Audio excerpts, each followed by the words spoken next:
Good morning dear students, how are you. आज हम maths में करेंगे बुक एक्सरसाइज यूनिट 10। ठीक है। मेजरमेंट मतलब क्या होता है? माप, किसी चीज़ का माप। तो आज हम माप देखेंगे कैसे कैसे कर सकते हैं। माप करने के तरीके क्या हैं? हमारी बॉडी से रिलेटेड जैसे पार्ट हैं, जैसे हमारा हाथ है, हाथ से हम माप सकते हैं किसी चीज़ को, अपनी फिंगर से माप लेते हैं, है ना। और हम अपनी हाथ की उंगलियों को जैसे इस तरह से उन्होंने खोला है, उससे खोल के कर सकते हैं, तो उसको क्या बोलते हैं? Hand span. इसको क्या बोलते हैं? फिंगर और डिजिट की तरह। ठीक है। और अगर हम बाजू को, हाथ के साथ हमारी बाजू को लेते हैं, तो उसको क्या बोलते हैं? क्यूबिट। ठीक है। हम किसी चेयर की माप करना हो तो हम कई बार देखते हैं ना कि इतनी कितनी लंबाई है, एक हाथ, एक बाजू, इतनी बाजू तक इसकी लंबाई है, ऐसे कर देते हैं। और उसके बाद है पल्म, मतलब हथेली। पल्म मतलब होती है हथेली। हथेली से हम माप सकते हैं किसी चीज़ को कि ये कितना है। ठीक है।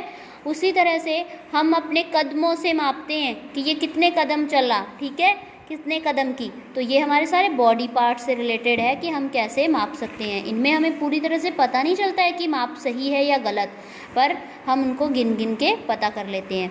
जैसे फुट स्पैन हो गया, जैसे एक पैर की दूरी देख लेते हैं, पैर से माप लेते हैं। या फिर पूरी बाजू, जैसे किसी बेल्ट का हमने माप करना है। ठीक है, बेल्ट जो आप बांधते हो, ठीक है, बेल्ट का माप करना है, रस्सी का करना है, तो हम दोनों हाथों को इस तरह से खोलते हैं ना, एक हाथ में उसका किनारा पकड़ा होता है और दूसरे हाथ में दूसरा शोर पकड़ लेते हैं, और फिर उसको मापते जाते हैं कि ये कितने बने, है ना, इस तरह से। तो आगे आपके नॉन स्टैंडर्ड, इन सभी को क्या बोलते हैं? Non standard unit of length, मतलब ये नॉन स्टैंडर्ड है। इनसे हमें पूरा माप नहीं पता चलता है, पर हम फिर भी अंदाज़ा सा लगा लेते हैं, अप्रॉक्सीमेट लगा लेते हैं उसका। तो इसी तरह से ये चीज़ें लिखी हुई हैं कुछ, इनको आप किस किस तरह से माप सकते हो। जैसे ये चेयर है, इसकी लेंथ आप क्यूबिट से माप सकते हो, अपनी बाजू के साथ माप सकते हो। लेंथ इसकी टेबल की लेंथ कैसे माप सकते हो? हैंड स्पैन से माप सकते हो। ठीक है, इस तरह से करके, ऐसे हाथ करके आप माप सकते हो कि ये इतना हो गया, ये इतना हो गया, है ना, इस तरह। तो लेंथ ऑफ क्यूबिट, अब ये बोर्ड है, इसकी भी क्यूबिट के जरिए, जैसे ये बाजू है उसकी तरह माप सकते हो। नेक्स्ट लेंथ ऑफ माचिस। ठीक है, माचिस की कैसे? डिजिट के तरह, कि इसके कितने डिजिट हैं ये देख सकते हो आप इसकी पेसेस से, मतलब जो दीवार है उसकी कैसे दूर कर सकते हैं हम? कदमों से मिला सकते हैं कि इसकी लंबाई कितनी है, कि इतने कदम इसकी लंबाई है। और इसी तरह से लेंथ, बेल्ट की लेंथ हम कैसे माप सकते हैं? जैसे ये दिया है आर्म स्पैन। ठीक है, दोनों बाजुओं को खोलकर हम इसकी लंबाई माप सकते हैं। तो इसमें हमें एग्जैक्ट माप नहीं पता चलता। नेक्स्ट है आपका how many blocks does each weigh. तो इनमें बोला है कि वेट ऑफ 1 ऑरेंज, एक ऑरेंज किसके बराबर है? 2 ब्लॉक के बराबर। तो यहाँ हम क्या लिखेंगे?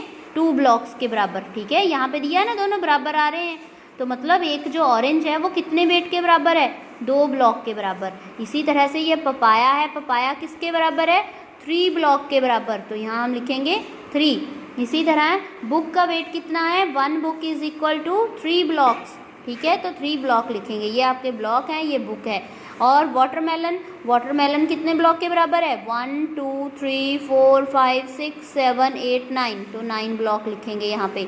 इसी तरह नेक्स्ट है how much does the bucket hold. Bucket hold कितने जग करती है बकेट होल्ड?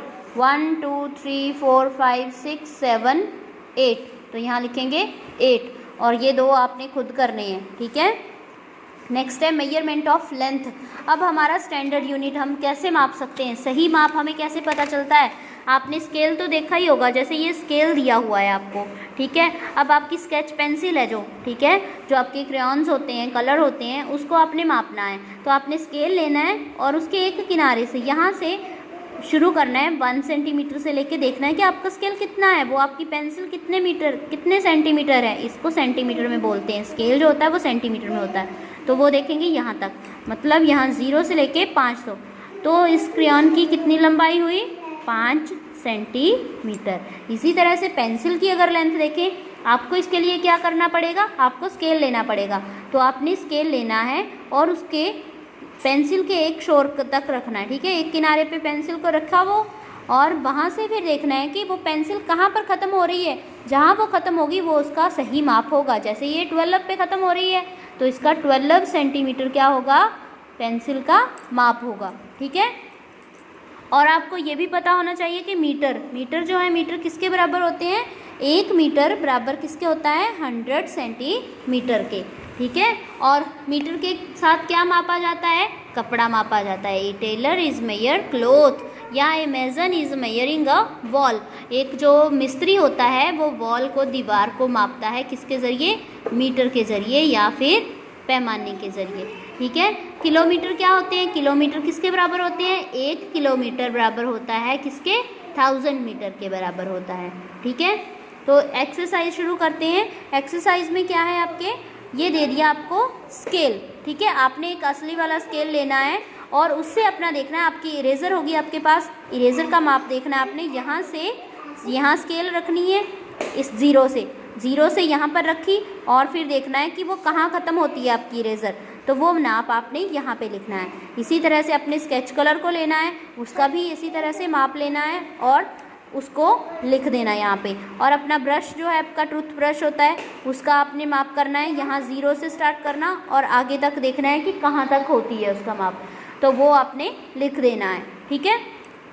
नेक्स्ट आपकी पेंसिल है। पेंसिल आपने जितनी भी चाहे शार्प की हुई है, उसको यहाँ पे 0 से स्टार्ट करना और जो जहाँ पे जिस नंबर पे वो ख़त्म हो रही है पेंसिल, वो माप यहाँ पे लिख देना है आपने, ठीक है। इसी तरह से नेल के साथ करना है। तो ये आपने खुद करनी है एक्सरसाइज फिल, और साथ में आपने करना है कन्वर्ट द फॉलोइंग मीटर्स। आपने इतना ही करो बेटे, ठीक है। तो आपने यहाँ तक ही आज की एक्सरसाइज करनी है, इनको अच्छे से समझना है और करना है। और आपने 2 ये पार्ट करने हैं इसके फिल, अच्छे से करना, ठीक है। Thank you, have a nice day.